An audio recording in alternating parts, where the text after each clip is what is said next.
নিলয়কে মাথায় ব্যান্ডেজ করে মুখে অক্সিজেন লাগানো হয়েছে। রাজের এক পা একেবারে জখম হয়েছে, বলতে গেলে ভেঙে গেছে।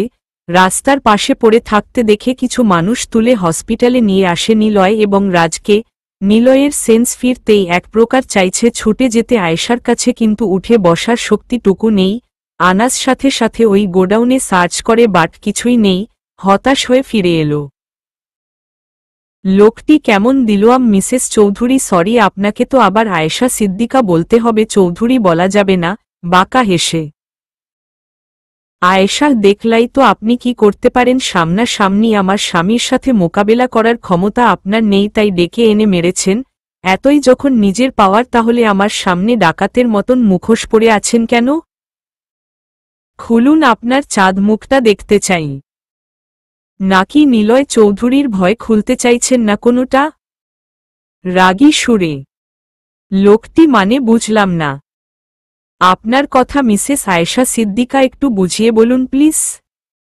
শান্ত গলায় আয়েশা, মানে এটাই যে আপনি নিলয় চৌধুরীকে ভয় পান।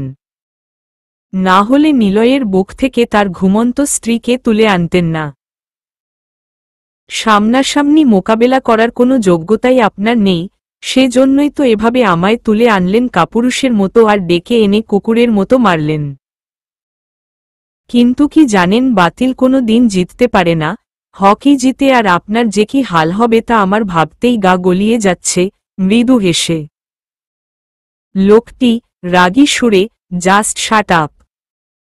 আপনার সাহস কি করে হয় এসব কথা বলার, দেখলেন না কিভাবে মারলাম আমার পালা কুকুরদের দিয়ে আপনার স্বামীকে আপনার চোখের সামনে? আমার মুখ দেখার খুব ইচ্ছা, তাই না? ওকে ওকে, দেখাচ্ছি।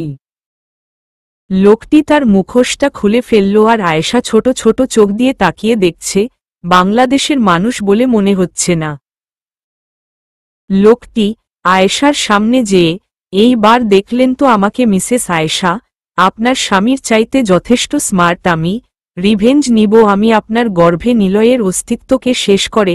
শয়তানি হাসি দিয়ে আয়েশা রাগী গলায়, খবরদার আমার সন্তানের কোনো ক্ষতি করার চেষ্টাও করবেন না, তাহলে আপনাকে। লোকটি, তাহলে কি মিসেস আয়েশা, কি করবেন আপনি? নিলয়ের যা অবস্থা তাতে আর যাই হোক 3 মাস লাগবে বেড থেকে উঠতে। আপনি আমায় কাপুরুষ বলেছেন না, কিছু করলাম, কারণ সব তুলব আমি নিলয়ের উপর থেকে, ওকে শ্বাসকষ্ট দিয়ে হসপিটালেই শেষ করে দিব আমি, তারপর আপনার ব্যবস্থা করছি আমি।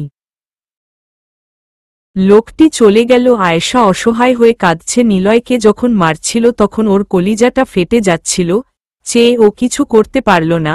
মুখে শুধু একটাই কথা, ইয়া আরহামার রাহিমিন, আমায় এবং আমার স্বামী সন্তানকে রক্ষা করো মাবুদ, তোমার আদর্শ ছাড়া তো একটা গাছের পাতাও নড়ে না, আমার স্বামীকে সুস্থ করে দাও আল্লাহ। নিলয়ের শ্বাস চলছে দ্রুত গতিতে, হানি শুধু বড় বড় চোখ করে দেখেই যাচ্ছে, কিন্তু নিলয়ের ব্যথার অর্ধেক ভার তো আর আনতে পারবে না। নয়ন চৌধুরী, নিলয়ের মা, তারিন তানহা হসপিটালে এসে ভিড় জমেছে। কেটে গেল প্রায় 15 দিন।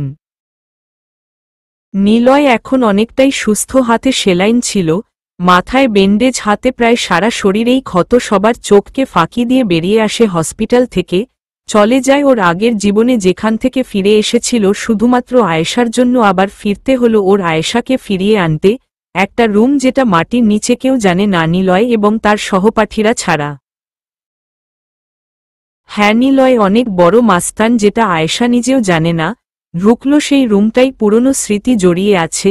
কোনো কিছু না ভেবে পরে নিল, কালো প্যান্ট, কালো শার্ট, কালো সানগ্লাস, কালো জুতো, কালো কোট, মোজার সাথে একটা গান, পকেটে একটা গান। চুলগুলো এক হাত দিয়ে নাড়াচাড়া করে, এক সাইড করল, চোখে মুখে হিংস্রতা ফুটে উঠেছে তার চেহারায়। একটাই কথা, ছাড়ব না আমি তোকে, আমার কলিজায় হাত দিয়েছিস, শেষ করে দিব। নিলয়, আয়েশু, তোমাকে পেতে এসব ছেড়েছিলাম, আজ তোমার জন্যই আবারও নিজেকে প্রস্তুত করলাম শহরের 1 নাম্বার বাদশাহ নিলয় চৌধুরীকে। বেরিয়ে এলো রুম থেকে, সিঁড়ি বেয়ে 5তলা জনের রুমের দিকে এগিয়ে গেল। গার্ডসরা এগিয়ে এলে নিলয়ের লোকেরা সব কটাকে বেঁধে পেটাতে শুরু করে। একটা লাথি দিয়ে দরজাটা ভেঙে জনের সামনে গিয়ে দাঁড়ায়। বসে বসে ড্রিঙ্ক করছে জন। ওর সামনেটি টেবিলটাতে এক পা রেখে একটু ঝুঁকে। নিলয়ও, আমার আয়েশু কোথায়? জন, আমি জানতাম তুই আসবি। তোর বউ কোথায় আমি কি করে বলবো? তবে কি জানিস তোর বউটা না খুব হট। আর কিছু বলতে পারল না, তার আগেই নিলয় কলার ধরে গলায় গান ঠেকিয়ে টানতে টানতে নিচে নিয়ে এসে ওর লোকেদের হাতে ছেড়ে দেয়। সন্ধ্যা 7টা। নিলয়ের ফোনে একটা মেসেজ আসে। কোনো রকম পরে দ্রুত কার নিয়ে রওনা হয়। অজানার উদ্দেশ্য আনাসকে ফোনে বলে দিয়েছে, কারণ একা যাওয়া ঠিক হবে না, তাই বোয়ানাস আর্মি ফোর্স নিয়ে রওনা দিল নিলয়ের দেয়া ঠিকানায়।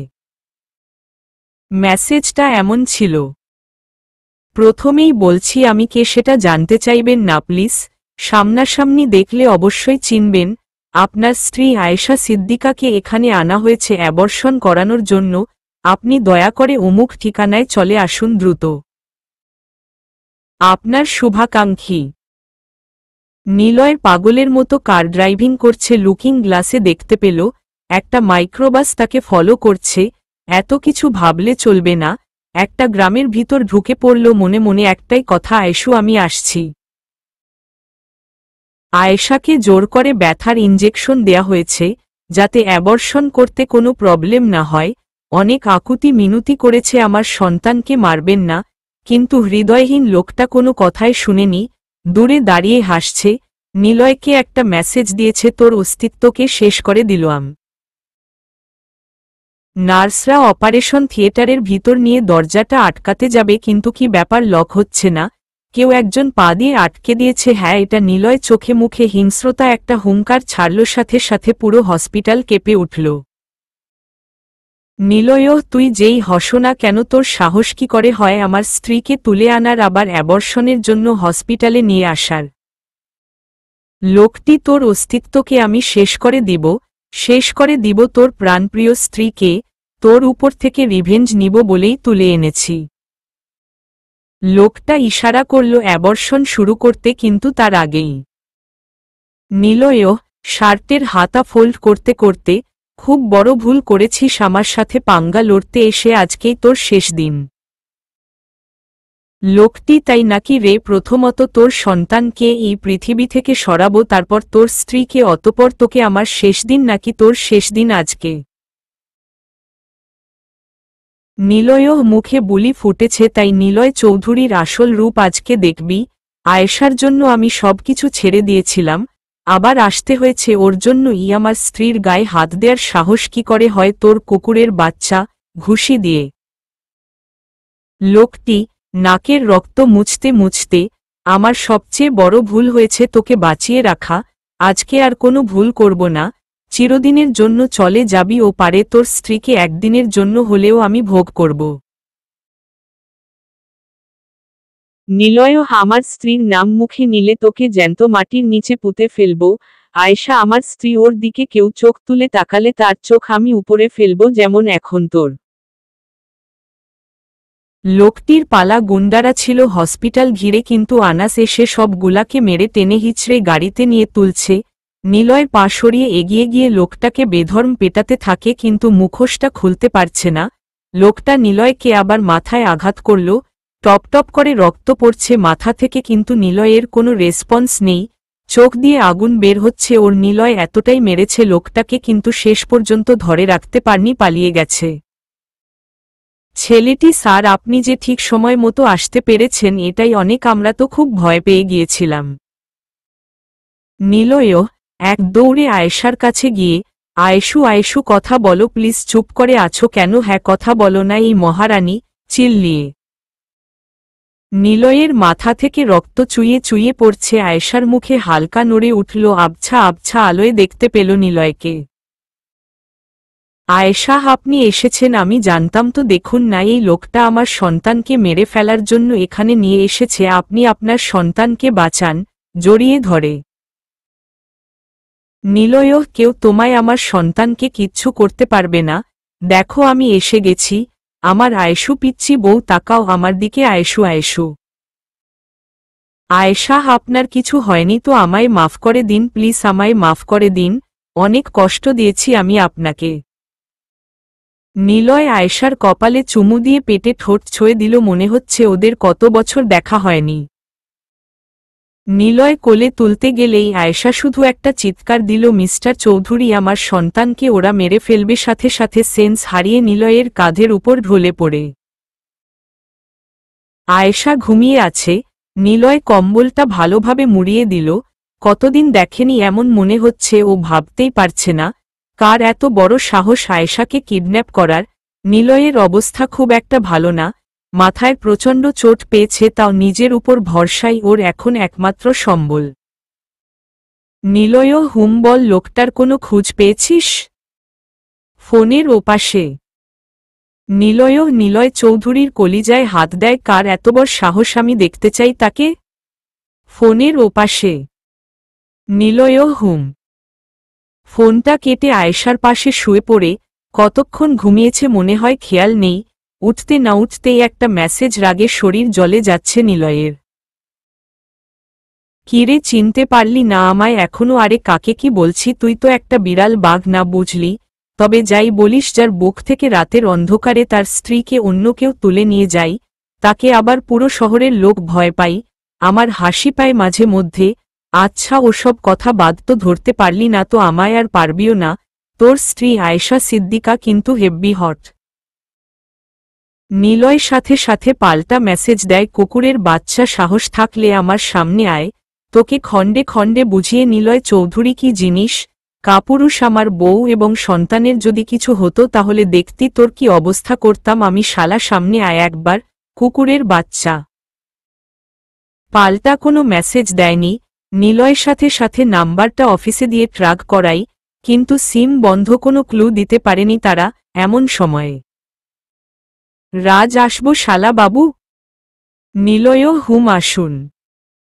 রাজ, কিছু কি জানতে পারলে কে বা কারা আয়েশাকে কিডন্যাপ করেছে? নিলয়, হুম জানতে পারিনি, তবে খুব তাড়াতাড়ি কাপুরুষটাকে ধরতে পারব। আপনি কষ্ট করে কেন আসতে গেলেন? হুম, সার্ভেন্টকে বললেই তো আমায় এসে বলতো।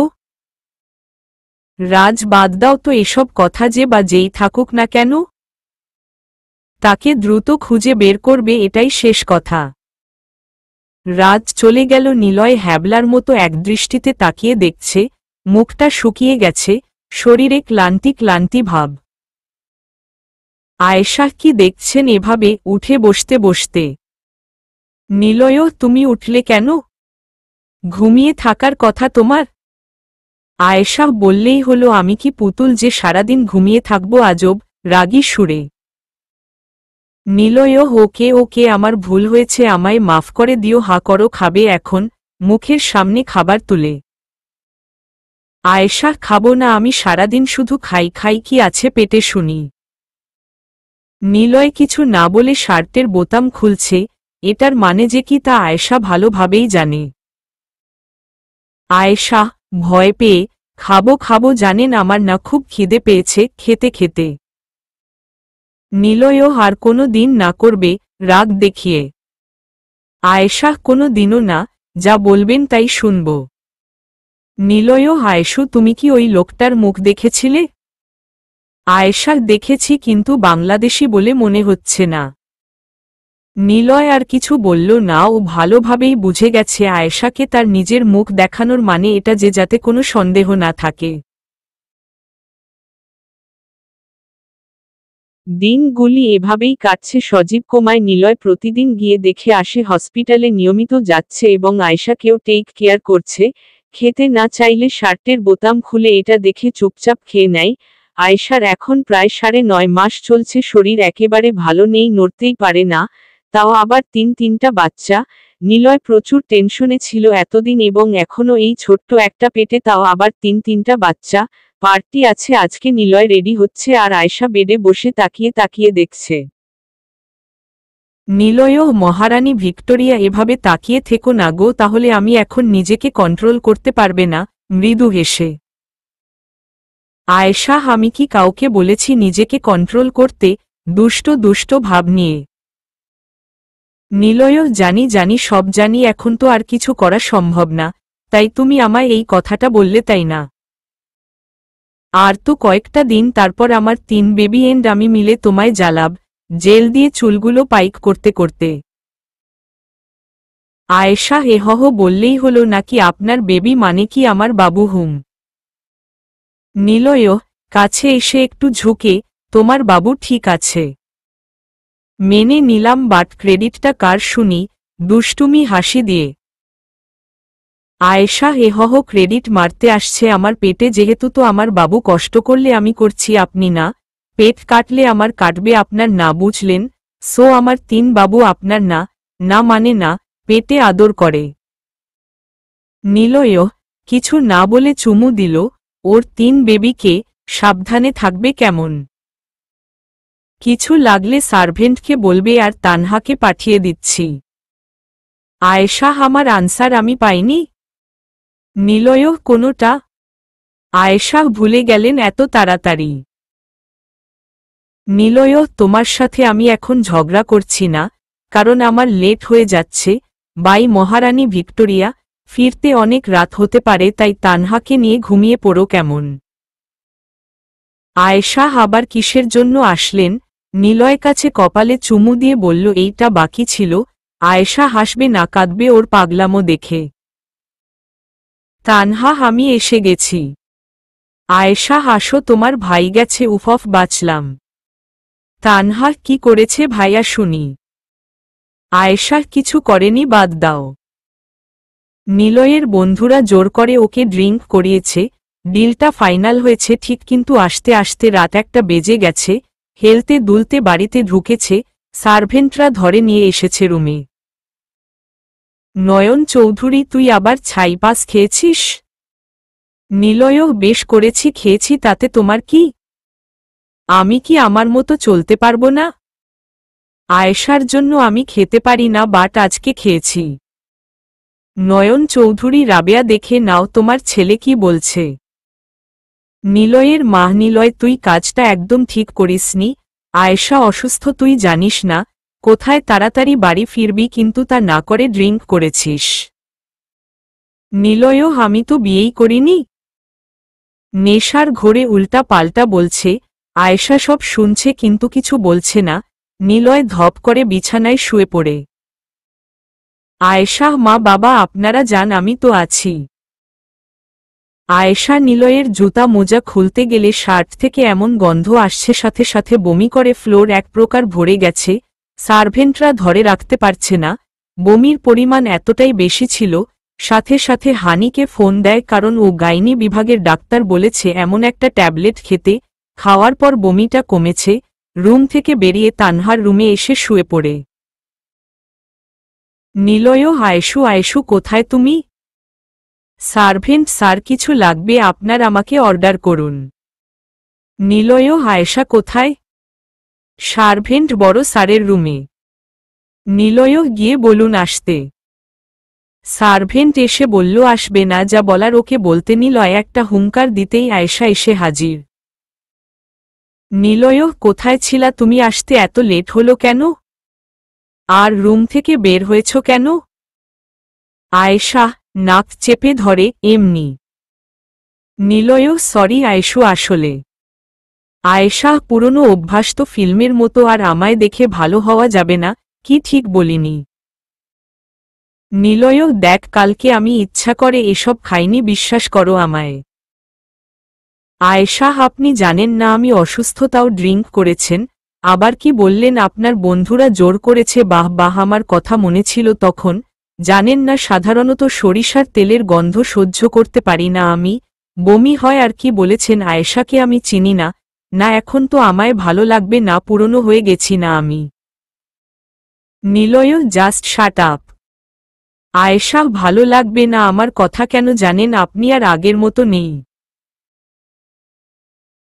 নিলয় রাগে হাতটা তুলেও নামিয়ে নেয়, আজ তুই প্রেগনেন্ট না হলে বুঝতি এই কথাটার জন্য আমি কি করতাম। আয়েশা হাত নামিয়ে নিলেন কেন? মারুন আমায়, হাত চুলকানি উঠে না, মারতে পারেন না বলে আমার সবচেয়ে বড় ভুল হয়েছে, আপনাকে মেনে নেওয়া, চলে যেতাম কানাডা, তাহলে অনেক ভালো হতো। নিলয় আয়েশা জোর করে বেডে বসিয়ে নিজে ফ্লোরে 2 হাঁটু গেড়ে বসে, কালকের জন্য আমি সরি আসলে বুঝতে পারিনি, তোমার এমন লাগবে এই বারের জন্য মাফ করে দাও, কান ধরছি, আর কোনো দিও এমন কিছু করব না, মাফ করে দাও প্লিজ আমার 3 বাবুর আম্মু। আয়েশা। নিলয়ও করবে না, তাহলে আমিও তোমায় এখন ছাড়ব না, হুম বলে দিলাম। আয়েশা, আমায় ছাড়ুন, পা নিচে রাখলে টলটল করে পানি, আপনাকে মাফ করে দিতে পারি একটা শর্তে। নিলয় খুশি হয়ে, বলো বলো কি শর্ত, আমি সব করব। আয়েশা, আগে আপনি গোসল করে আসেন তারপর। নিলয় দ্রুত গোসল করে আসলো। আয়েশা আঁচড় দিল খেতে। নিলয়ও, হারে বোকা, এটা আমি খাবো কেন? তুমি খাও, তোমার জন্য অনেক ভালো, খাও, প্রেগন্যান্সিতে মানুষ এসবই খায়। আয়েশা, আমি একা একা কেন খাবো, আপনাকেও খেতে হবে, মা বলেছে বমি হলেও খেতে হবে, আমি জীবনেও বড়ই জলপাই আমের আচার খাই না, মা তাও আমায় দিল খেতে, এখন আমি ডিসাইড করেছি আপনাকেও খেতে হবে। নিলয়ও, পাগলামো করো না মহারানী, মা তো আগের যুগের মানুষ, তাই আর কি। আয়েশা, আমি যদি বাবুর মা হই তাহলে আপনি বাবুর বাবা, তাই আপনাকেও খেতে হবে, দ্যাটস ফাইনাল। নিলয় কি আর করবে, মুখ বুজে মুখটা বাংলার পাঁচের মতো করে গপগপ করে অর্ধেকটা খেয়ে। নিলয়ও, আয়েশু, আচার এত তেতো কেন? আমার মুখটা একেবারে তেতো হয়ে গেছে। আয়েশা একটান দিয়ে নিলয়ের ঠোঁটে ঠোঁট ডুবিয়ে দিল। কতক্ষণ এভাবে ছিল খেয়াল নেই, তবে আয়েশা বমি করাতে নিলয়ের হুঁশ ফিরে। নিলয়ও, আয়েশু আয়েশু, কি হয়েছে তোমার? আয়েশা পেটে হাত দিয়ে কুকিয়ে উঠল। নিলয় বুঝতে পেরেছে পেইন উঠেছে, সাথে সাথে হসপিটালে। আয়েশার ফুপিয়ে ফুপিয়ে কান্না দেখে নিলয়ের সবচেয়ে বেশি কষ্ট লাগছে, তবে ধৈর্য আছে বলতে হয়। আগের থেকেই কথা, অপারেশন করতে হবে, 3টা বাবু নরমালে হবে না, হানি নিজে অপারেশন করবে। হানি, টেনশন নিস না, আমি তো আছি নাকি। ঢুকে গেল অপারেশন থিয়েটারে। 3 ঘন্টা পরে নার্স হানি মিলে 3টা বাচ্চা নিয়ে বের হল। 3টা মেয়ে হয়েছে নিলয়ের। হানি, নিলয়, আমি ফুপি হয়েছি, দেখ দেখ আমার মতো হয়েছে। আয়েশার কথা চিন্তা করতে হবে না, ও ঠিক আছে, কিন্তু সেন্স ফিরেনি। তানহা, আমায় দাও প্লিজ। নিলয়ের মা নয়ন চৌধুরী, তারিন, নিলয়ও কোলে নিল। 10 দিন থেকে বাড়িতে নিয়ে আসা হয়েছে।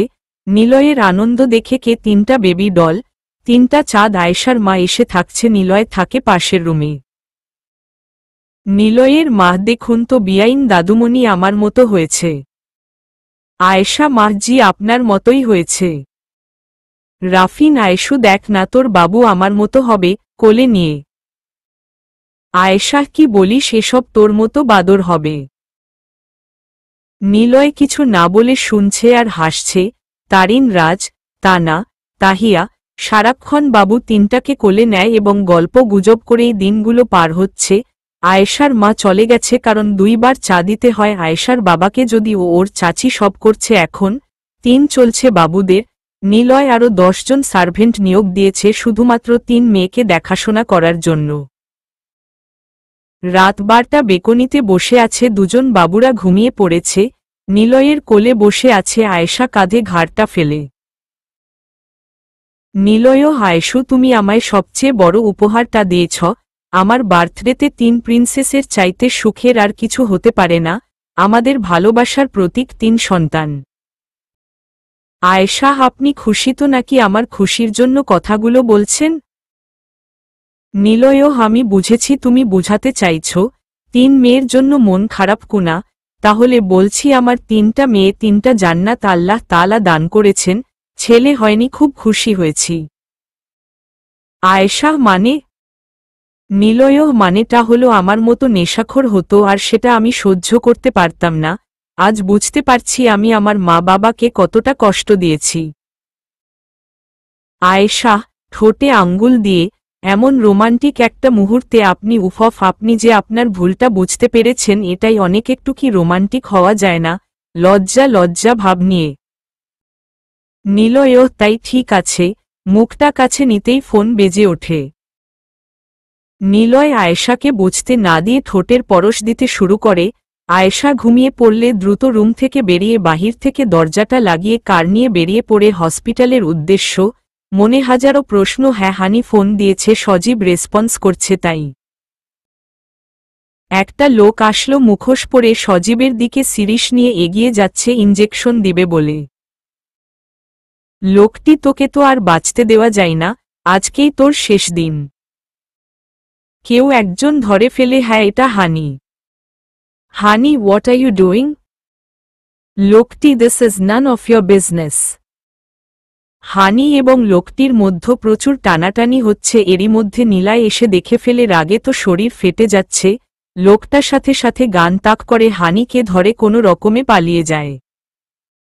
নিলয়, তোর কিছু হয়নি তো? হানি, হানি, না কিছু হয়নি। তুই এত তাড়াতাড়ি আসলি কিভাবে? আমি ভেবেছিলাম উফ আর একটু হলেই সজীবকে মেরে ফেলত। নিলয়, তুই এবার বাড়ি চলে যা, আমি আছি কেমন? সজীব, ল অ নিলয়, বল তুই এখন কেমন ফিল করছিস বল। সজীব কাঁদছে। যাকে মারতে চেয়েছিল সেই তাকে বাঁচালো, বিষয়টা ভাবা যায় না। নিলয় কিছু বলার আগেই সজীব সেন্স হারিয়ে ফেলে আর আয়েশার ফোন পেয়ে দ্রুত চলে আসে বাড়িতে। দরজাটা খুলে রুমে ঢুকে দেখল 3টা মেয়ে ঘুমিয়ে আছে, সাথে তার মহারানী ভিক্টোরিয়াও। 3টা মেয়েকে চুমু দিয়ে আয়েশার কপালে ঠোঁট ছুঁয়ে বুকে নিয়ে ঘুমিয়ে পড়ল। নিলয় 3 মেয়ের নাম রেখেছে আবিদা, আনিকা, আদিরা। লোকটি, আমার হাত থেকে তুই বাঁচতে পারবি না নিলয়। তোকে এবং তোর পরিবারকে আমি শেষ করে ছাড়ব, যেভাবেই হোক শেষ করে দিব তোর পাওয়ার সব কিছু। আনাস, তাই নাকি? পেছনে থেকে লোকটি অবাক হয়ে পেছনের দিকে তাকালো। আনাস দাঁড়িয়ে আছে, সেই একটা রাগী মুড। আর্মি ফোর্স সাথে পালানোর কোনো পথ নেই, এখন গান ধরে। লোকটি, তাহলে জেনেই গেছিস তাই না? তাহলে তো আর তোমাদের বাঁচিয়ে রাখা যায় না। আর কাউকে না, এবার আমি নিজেকেই শেষ করে দিব। আনাস, আমাকে যদি তুই কিছু করতি তাহলে মেনে নিতাম, কিন্তু তুই আমার বোনকে কষ্ট দিয়েছিস। তোকে তো আমি ছাড়ব না, কোনোভাবেই না। আমার বোনের সন্তানকে খুন করতে চেয়েছিলি না তুই? আজকের পর থেকে বুঝবি 9 মাসে কয়দিন। কথাটা বলে আনাস সাথে সাথে স্যুট করে, হাতে ম্যাজিস্ট্রেট সাথেই ছিল। ইশারা করতেই স্যুট করল আনাস। সাথে সাথে লোকটিকে টেনে তুলে কালো মুখোশ পরিয়ে হসপিটালে নিয়ে হাতে ব্যান্ডেজ করে নেওয়া হয়েছে। নিলয়দের বাড়িতে আনাস সাথে আর্মি ফোর্সরা লোকটাকে সামনে দাঁড় করিয়ে সবাই বসে আছে ড্রয়িং রুমে। কেউ অবাক হয়নি, কেননা নিলয় সবাইকে সবকিছু আগে থেকেই জানিয়ে দিয়েছে। আনাস টান দিয়ে মুখোশটা খুলে ফেলে সবার সামনে খুলে গেল দৃষ্টির অগোচরের শয়তানের মুখোশ। আয়েশা, ভাইয়া। আনাস কাছে এসে, ভয় পাস না, আমি আছি তো। নাকি আমার মামাইরা নিশ্চয়ই ঘুমিয়ে আছে, পরে দেখব এখন, চুপচাপ সব শুনবি কেমন? আয়েশা মাথা নাড়াল। আনাস আবার লোকটার পাশে গিয়ে দাঁড়ায়। ওকে পুলিশের হেফাজতে রাখা হয়েছে, শুধুমাত্র আনাসের রিকোয়েস্টে আনা হয়েছে এখানে। আনাস মুচকি হেসে, তো মিস্টার, বলুন আপনার উদ্দেশ্য এখন, বলতে তো আর লজ্জা করবে না? লোকটি শয়তানি হাসি দিয়ে, নয়ন চৌধুরীর একমাত্র ছেলেকে ড্রাগে আসক্ত করেছি আমি। হ্যাঁ, আমি রাজ। সজীব নিশ্চয়ই সবকিছু বলে দিয়েছে। রাজ শেখ, আমিই ছিলাম আয়েশাকে কিডন্যাপ করার পেছনে। ইভেন কিছু বলার আগেই নিলয় একটা ঘুষি দেয়, ছিটকে গিয়ে পড়ে দূরে। আবার তুলে মারতে গেলে বাকি ফোর্সরা আটকায়। নিলয় কেউ ধরে রাখতে পারছে না। নিলয়, কেন করলি তুই এমনটা? দয়া করে আমায় ছেড়ে দিন ওকে, আজকে আমি শেষ করে দিব। কুকুরের বাচ্চা, আমারটা খেয়ে আমারটা পরে আমার সাথেই বিশ্বাসঘাতকতা। কি ভেবেছিস নিলয় কিছু জানতে পারবে না? ছেড়ে দিন প্লিজ, আমায় খুন করে ফেলবো আমি কুকুরটাকে। তারিন উঠতে পারছে না, কি শুনছে ও এসব বিশ্বাস হচ্ছে না। রাজ, নয়ন চৌধুরী শুধু অবাকই হল। আনাস, শান্ত হন, এখনও তো কিছুই না, আরও শুনতে পারবেন তো। মিস্টার রাজ শেখ, বলুন তো তারপর কি করলেন? কেনই বা নিজের শালার সাথে এমনটা করলেন, কি কারণে? রাজ, মনে আছে আমার বোন রুহি তোর জন্য সুইসাইড করেছিল, ওর একমাত্র ভাই ছিলাম আমি। রাজ ইউএস থেকে জানতে পারি আমার বোন সুইসাইড করেছে। বিশ্বাস করতে পারছি না। কান্না করে। আমার বোন একমাত্র ছোট্ট রুহি মারা গেছে। শুধু ফোন দিয়ে বলতো, ভাইয়া আমি না একটা ছেলেকে খুব ভালোবাসি, লোকটাও মনে হয় আমায় ভালোবাসে, তুমি প্লিজ কিছু আমায় বকা দিবে না। বললাম, তুই আমার ছোট্ট রুহি, তোকে কি আমি বকতে পারি? বলল নিলয় চৌধুরী। খুশি হলাম প্রচুর, কিন্তু কদিন পর জানতে পারি নিলয় নাকি ভালোবাসে না। খুব কেঁদেছিল। রুহি যখন তোকে প্রপোজ করেছিল একটা মেয়ে হয়ে, তখন তুই কি বললি তোর বন্ধু নাকি রুহিকে পছন্দ করে, তুই ভালোবাসিস না। সেদিনই আমার বোন রুহি সুইসাইড করে। সহ্য করতে পারলাম না আমি।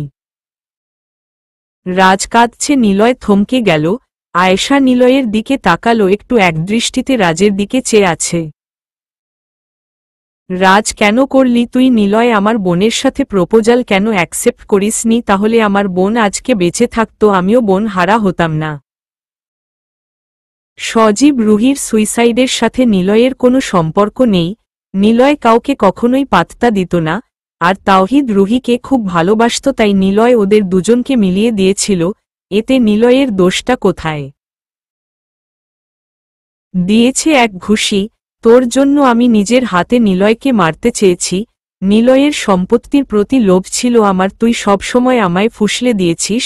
সেদিন তোর জন্য আমি নিলয়কে কার চাপা দিয়ে মারতে চেয়েছি, আর আয়েশাকে ভোগ করতে চেয়েছিলাম শুধুমাত্র তোর জন্য। আজকে তোকে আমি খুন করে ফেলব। তারপর কি করেছিস? নিলয়কে যখন সব সত্যি বলতে গেলাম, তখনই সিলিং ফ্যানে শ্যুট করলি যাতে আমি মারা যাই, কিন্তু নিলয় বাঁচিয়েছে আমায়। আর কালকে কোমায় গিয়েছিলি আমায় মেরে ফেলতে, আজকেই তোর শেষ দিন।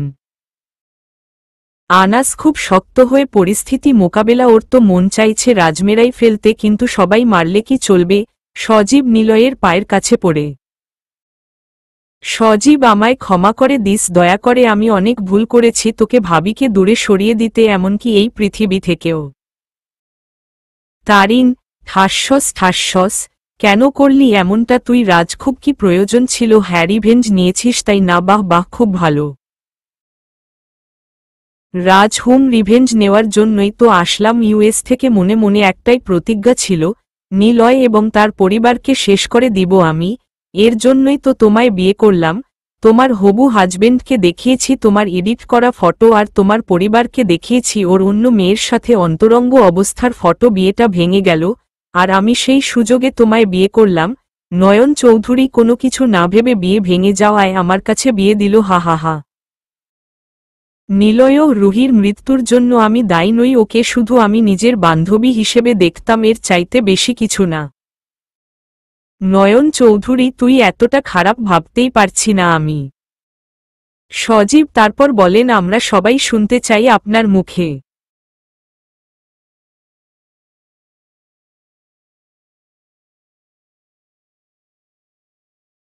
রাজ, ইউএসএ তারিনকে শেষ করে দিতে চেয়েছিলাম, কিন্তু ওর জায়গায় অ্যাক্সিডেন্টটা আমার হয়ে যায়, বুঝতে পারিনি এরই মধ্যে চলে আসে তাহিয়া। মেরে ফেলতে চেয়েছিলাম বারবার, কিন্তু কাছে গেলেই মনে হয় আমার সন্তানকে কি করে আমি মারব। প্ল্যান চেঞ্জ, যা করার নিলয়কে করব।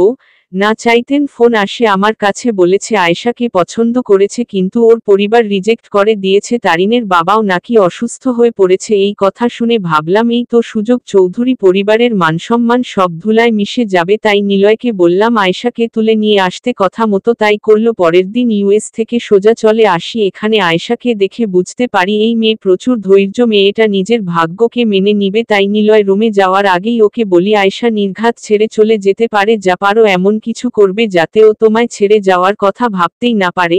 প্ল্যান মতো সব কিছু হলো। সকালে আয়েশাকে হাঁচি দিতে দেখেই বুঝলাম আমার প্ল্যান সাকসেসফুল। কোনো মেয়ে নিশ্চয়ই চাইবে না বিয়ের প্রথম দিনই তার স্বামী তার উপর অধিকার খাটাক। হা হা হা, সব বোকা। হা হা, পুতুলটা ছিল আমার হাতে, যেভাবে নাচিয়েছি ঠিক সেইভাবেই নেচেছে। সবাই স্তব্ধ, কারো মুখে কোনো কথা নেই। নিলয় আয়েশার মুখের দিকে তাকালো, চোখ দুটো ছলছল করছে। সজীব তারপর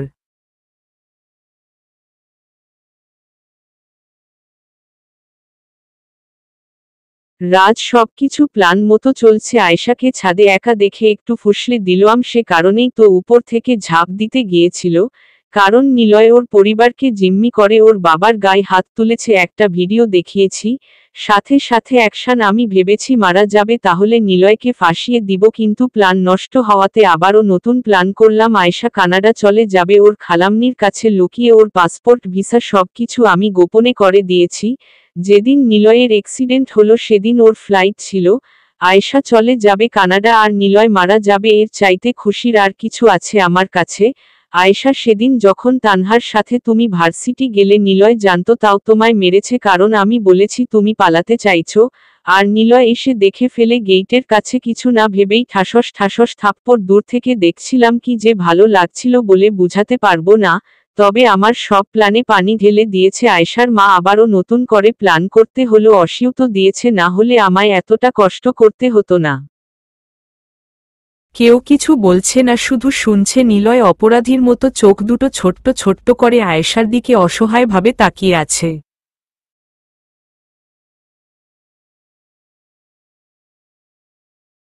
রাজ, ড্যানির এতটা সাহস হতো না তানহাকে কিডন্যাপ করার। আমি বলেছি করতে করলো, খুব খুশি হয়েছিলাম। তানহাকে ড্যানি রেপ করবে আর আমি সেটা ইউটিউবে ছেড়ে দিয়ে নিলয়ের এত বড় গুন্ডামির নামটা শেষ করে দিব। বিপত্তি ঘটল, আহনাফ ছেলেটা বাঁচিয়ে ফেলে, না হলে আজ আমার সাকসেসফুল হতো। তবে হাল ছাড়িনি। নিলয় আয়েশাকে খুশি হতে দেখে গাটা জ্বলে যাচ্ছিল। কদিন পরে শুনতে পারি এই বাড়ির নতুন অতিথি আসবে, এটা তো হতে দিতে পারি না। তাই আয়েশা কিডন্যাপ করে অ্যাবর্শন করাতে নিয়ে যায় হসপিটালে, কিন্তু নিলয় হিরো সেজে তার প্রিয়তমাকে বাঁচিয়ে আনে। আমার প্ল্যানে পানি ঢেলে দেয় ওই শালার ডাক্তারটা। ওকে যে কি করতে মন চাইছিল।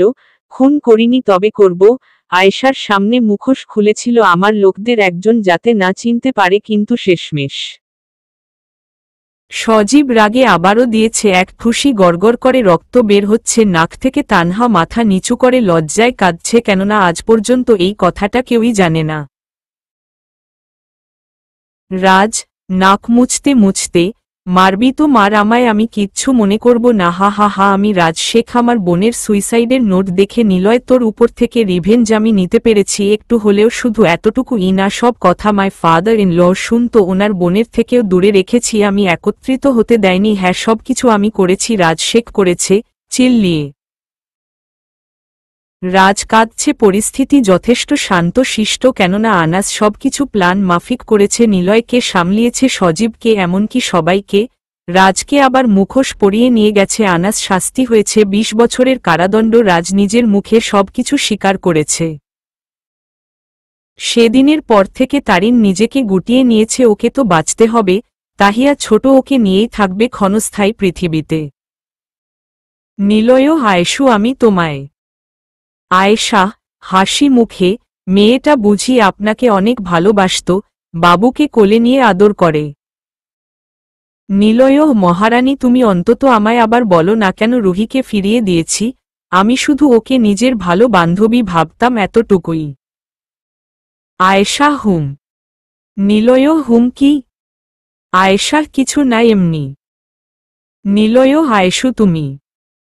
আয়েশা ঠোঁটে আঙুল দিয়ে, যেটা চলে গেছে সেটা পাস্ট নাকি আমরা প্রেজেন্ট এবং ফিউচার নিয়ে ভাবি কেমন? তারিন আপু অনেক নর ধাক্কা খেয়েছে। তাহিয়া মেয়েটা চির জীবনের জন্য ওর বাবার আদর থেকে বঞ্চিত হলো। ওকে আপনি নিজের মেয়ের মতো দেখবেন। আজ থেকে আমাদের ৩টা নয় ৪টা মেয়ে, ঠিক বলিনি আমি? এই তো তাহি আম্মু চলে এসেছে, আসো আম্মু। তাহিয়া মিষ্টি মাম্মাম, আমি বাবুকে কোলে নিব, দিবে আমায়? নিলয়, তোমাকে তোমার মামাই কোলে নিবে, বাবুকে নিতে হবে না কেমন? তারিন আসবো। আয়েশা আয়েশা আসবো বলছো কেন? আসো। নিলয়, আপু তোমায় কিছু বলার আছে। তারিন বাবুকে কোলে নিয়ে, আমার ভাইয়ের সন্তানকে যে নাকি খুন করতে চেয়েছে, যে আমার বোনকে কলঙ্কিত করতে ও দুবার ভাবেনি, তার কথা, তার কোনো স্মৃতি আমি আমার জীবনে রাখতে চাই না। কালকেই আমি ওকে ডিভোর্স দিব। কেউ না করিস বা প্লিজ, মা বাবাও এটাই বলেছে। নিলয়, কিন্তু আপু। তারিন কোনো কিন্তু না, আমি যেটা ডিসিশন নিয়েছি সেটাই হবে। রাজের সামনে দাঁড়িয়ে তারিন, নিন এখানে একটা সই করে দিন দয়া করে। রাজ, তারিন তুমি আমায় ডিভোর্স দিচ্ছ? মাফ করে দাও না আমায় প্লিজ। এখানে এসে বুঝতে পারছি আমি কত বড় ভুল করেছি। তারিন চুপচাপ সই করেন। রাজ, আমি এটা পারবো না। তাহিয়া কেমন আছে বলো না প্লিজ। রাজের প্রতি ওরও মায়া হচ্ছে, কিন্তু এই বহুরূপীকে মাফ করা যায় না, ও দ্বিতীয়বার কোনো ভুল করতে চাই না।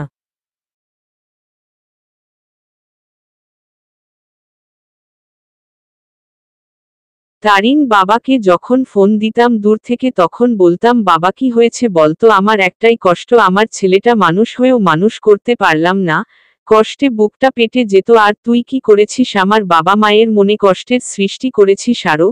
মাঝে মাঝে ভাবতাম নিলয় একজন ডাক্তার হয়ে এমন হতে পারে না। না আমি ভাই এমন না।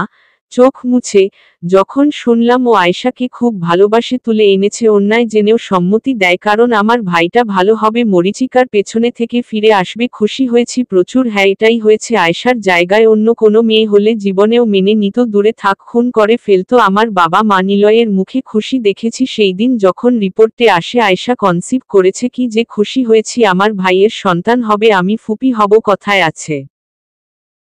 মা মেয়ে দুই রকম, ফুপু ভাইজি একরকম, আমার আর তানহার মতো হয়েছে 3টা মেয়ে, একটা বারও মনে পড়েনি তোমার? কি করে পারলে তুমি অ্যাবর্শন করে বাচ্চাটাকে শেষ করে দিতে? ছি রাজ, ছি, চুপচাপ সই করো।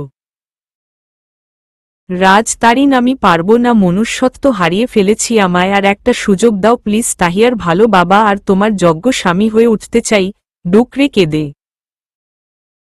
তারিন, তুমি কিসের জন্য রিভেঞ্জ নিতে এসেছিল, যেখানে নিলয়ের কোনো দোষই নেই জীবনে? ও না, তোমায় কোনো দিন আমি মাফ করব না, আর তাহিয়াকে আমি আমার পরিচয় বড় করব না। ও সই না করো, 50 লাখ টাকা কাবিন দিতে হবে না, শুধুমাত্র সইটা করো প্লিজ।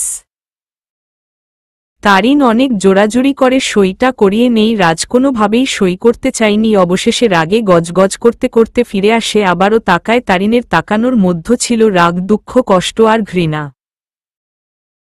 রাজ নেই তাতে কি হয়েছে, একজন না থাকলে পৃথিবী থেমে থাকে না, হয়তো বা তার জন্য মন কাঁদে।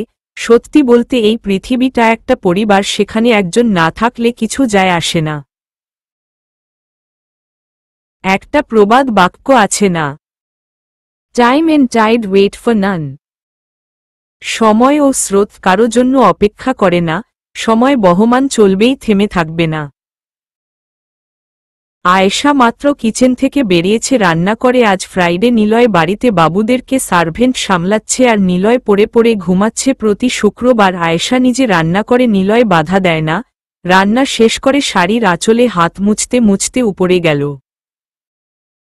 আয়েশা উপরে এসে একরকম গা জ্বলে যাচ্ছে, নিলয় কম্বল মুড়ি দিয়ে এখনো ঘুমুচ্ছে। ঘড়িতে 12টা বাজে, একটু পরেই জোহরের আজান দিবে। আয়েশা, মিস্টার চৌধুরী এবার তো উঠুন, আর কত ঘুমাবেন, একটু পর আজান দিবে, জুম্মতে যাবেন না? নিলয় শুনে তাড়াতাড়ি উঠে নামাজ পড়ে এসে খেতে বসল। অন্য কিছু রান্না করেছে আয়েশা। নিলয়ও, ওহ মাই গড, এত কিছু! তারিন, আজকে ফ্রাইডে, তাই কি ঠিক বলিনি? আয়েশা হাসি মুখে। আয়েশা, হুম আপু। সবাই চেটেপুটে খেয়েছে। নয়ন চৌধুরী বেশ খুশি। নিলয়ের মাও আয়েশার ছোট্ট একটা সংসার, সারাদিন 3টা মেয়েকে নিয়েই দি কাটে ওদের। চুপচাপ খেয়ে যে যার রুমে আয়েশা বসে বসে তানহার মেসেজের রিপ্লে দিচ্ছে। তানহা আহনাফের বিয়ে হয়েছে, ওরা বর্তমানে প্যারিসে আছে। একটার পর একটা ফটো দিচ্ছে আর আয়েশা সুন্দর পিক, এটা ওটা। হঠাৎ করে তাকালো নিলয়ের দিকে। একটা ট্রাউজার পরে খালি গায়ে বেরিয়েছে ওয়াশরুম থেকে, চুল থেকে টপটপ করে পানি পড়ছে। আয়েশা দেখে ফিদা। ফিদা হবে, নিলয় তো এমনিতেই সুন্দর, ওর বডি, ফিগার, স্টাইল, গেটআপ সবকিছু। আয়েশা, লোকটা এমন কেন? কতবার বলেছি খালি গায়ে না আসতে আমার সামনে, তাও এই কাজটাই বেশি বেশি করে। মন চাইছে মাথা ফাটিয়ে দিতে। মনে মনে ইচ্ছামতো বকছে, সামনাসামনি বকার সাহস নেই তাই। নিলয়ও, মহারানী আমায় খালি গায়ে দেখলে বুঝি তোমার তরস হই না? মৃদু হেসে একটু ঝুঁকে। আয়েশা, হা, মার তরস হইবে না কেন? আজব কথা, খালি গায়ে থাকলে আপনাকে। নিলয়ও, আমায় কি? রাত 11টা। নিলয়ের একটা অপারেশন ছিল, ওইটা শেষ করে বাড়ি ফিরে গোসলটা করে নিল। শুক্রবারের দিনেও শান্তি নাই, একটু আগে আর্জেন্ট ফোন আসায় যেতে হয়েছে, কি আর করার, ডাক্তার বলে কথা। আয়েশা একটা ভিডিও দেখছে আর হাসছে। নিলয় গিটার হাতে গান গাইছে। শুন মন বলি তোমায় সবকর প্রেম করো না, প্রেম যে কাঁঠালের আঠা লাগলে পড়ে ছাড়ে না। বন্ধুদের সাথে গান গাইছে আর নাচছে আয়েশা হাসি চেপে রেখে। আয়েশা মিস্টার চৌধুরী আমি তো সার্জারি পড়েছেন, মৃত মানুষকে কেটেছেন না। নিলয় ল্যাপটপের দিকে মনোযোগ রেখে। আয়েশা আপনার ভয় করেনি? নিলয় যারা মেডিকেলে পড়ে তাদের সবাইকেই এমনটা করতে হয়, তুমি বুঝি ভয় পাও? আয়েশা না নামে একটু আধটু আপনার সাহস আছে বলতে হয়। আচ্ছা রুহি আপু ও কি মেডিকেলে পড়াশোনা করেছিল? না নামে আপনার মন না চাইলে বলার প্রয়োজন নেই। নিলয় তখন মেডিকেলে তৃতীয় বর্ষ মেডিসিন ওয়ার্ডে ছিলাম, তখন রুহি এসে বলে আমায় নাকি ভালোবাসে, সাথে সাথে মানা করি, তাওহিদের সাথে মিল করিয়ে দেয়। আমি 2 দিনের ছুটিতে আসি, বাড়িতে পড়ে জানতে পারি রুহি সুইসাইড করেছে, সাথে তাওহিদ ও 1 সপ্তাহ পর। নিলয় কিছু বলতে পারছে না, গলাটা ধরে আসছে, মূলত সেই কারণেই নিলয় মেয়েদেরকে সহ্য করতে পারত না। নিলয় আয়েশু চুপ কেন, কিছু বল। ল্যাপটপ অফ করে 3 বাবুকে 3টা চুমু দিল, সাথে আয়েশা কেউ যেন এই ভালোবাসা কমে না উল্টো বাড়ে। আয়েশা কি বলবো, কোথায় নিয়ে যাচ্ছেন? নিলয় বেকনিতে আয়েশা কোলে নিয়ে বসে দুষ্টুমি শুরু করে দেয়, হাত দিয়ে পেটে কাতুকুতু দিচ্ছে আর আয়েশা হাসতে হাসতে শেষ। নিলয়ের হাত আয়েশার খেলা করছে। আয়েশা আরে আরে থামুন, আমি কিন্তু এখন মরেই যাব। নিলয় ঠোঁটে চুমু দিয়ে হুশস পরিবেশটা উপভোগ কর, আজেবাজে কথা বল না প্লিজ। আয়েশা গলা জড়িয়ে ধরে, আপনার সাথে আমার কোনো দিক দিয়েই যায় না, আপনি একজন ডাক্তার আর আমি। নিলয় এক ধমক দিতেই আয়েশা চুপ, আর একটা কথা বললে দিব কানের নিচে 2টা। আচ্ছা মহারানী, তুমি কানাডা পালিয়ে যেয়ে আমায় ছাড়া থাকতে পারতে। আয়েশা হয়তো আচ্ছা আমি যদি কালো হতাম তাহলে। নিলয় গায়ের রং কালো হলে মানুষকে ভালোবাসা যায় আয়েশু, কিন্তু মনের রং কালো হলে কাউকে ভালোবাসা যায় না। আয়েশা আমি তো শুনেছি ভালোবাসার সাথে নাকি টাকার সম্পর্ক আছে। নিলয় মৃদু হেসে, টাকার সাথে যদি ভালোবাসার সম্পর্ক থাকত তাহলে ভালোবাসাটাও দোকানে বিক্রি হতো। নিলয় আয়েশার চুলে নাক ডুবালো। নিলয়ের দৃষ্টি স্বাভাবিক না, আয়েশা বুঝতে পেরেছে আবারও ঘোর লেগেছে আয়েশাকে নিজের করে পেতে। নিলয় মহারানী। আয়েশা বুঝেছি, একটা কথা বলবো। নিলয় বলো। আয়েশা আপনি কি করে ভাবলেন আমি কানাডা পালিয়ে যাব? আমার অনুভবের প্রথম পুরুষ ছিলেন আপনি। আমার কল্পনার জগতে রাজকুমার ছিলেন আপনি। আমার সদ্য ফোটানো নাকে ঠোঁটে চুমু দেয়া পুরুষ ছিলেন আপনি। আপনার জন্য আমার শরীর ডিজার্ভ, অন্য কারো জন্য নই। কি করে ভুলে যেতাম সেই রাতের কথা, প্রত্যেকটা জায়গায় জায়গায় লেখা হয়ে গেছে আপনার নাম, কি করে ভুলে যেতাম আমি? পারতাম না, কোনোভাবেই না। ভালোবাসি, খুব ভালোবাসি আপনাকে। নিলয়ের ঠোঁটে গভীরভাবে চুমু দিয়ে। নিলয় স্তব্ধ, মুখ দিয়ে কোনো কথা বের হচ্ছে না। আয়েশা জানি না বিশ্বাস করবেন কিনা, আপনার হাতের ছোঁয়ায় আমি যেন ছায়াময় বৃক্ষের আশ্রয় পেয়েছি। আরও কিছু শুনবেন মিস্টার চৌধুরী, আমার বাবুর আব্বু। কানে কানে। নিলয় আর কিছু বলার বাকি আছে গো আমার প্রইতমা, নাকে নাক ঘষে। আয়েশার চলুন রুমে যায়। নিলয় কেন? বোকার মতো প্রশ্ন করে। আয়েশা রাত গভীর হয়েছে, লজ্জা লজ্জা ভাব নিয়ে। নিলয় বুঝতে পেরে, আজকে আর তোমায় আর ছাড়ছি বা গো বাবুর আম্মু। আয়েশা তাহলে আমি আজকে ছাড়ছি না গো বাবুর আব্বু। নিলয় আয়েশাকে কোলে নিয়ে বেলকনির দরজাটা লাগিয়ে দেয়। আয়েশা লজ্জায় লাল মুখ লুকাল। নিলয়ের বুকে দুষ্টু মিষ্টি খুনসুটিতে চলতে থাকল নিলয় আয়েশার ছোট্ট সংসার। হাসি খুশিতে ভরে উঠুক বাকি জীবন, ভালোবাসার মধ্য দিয়ে হয়তো বা শেষ হবে নিলয় আয়েশার অদ্ভুত ভালোবাসা। সুখে থাকুক ভালোবাসাগুলো, সুখে থাকুক ভালোবাসার মানুষগুলো। সমাপ্ত।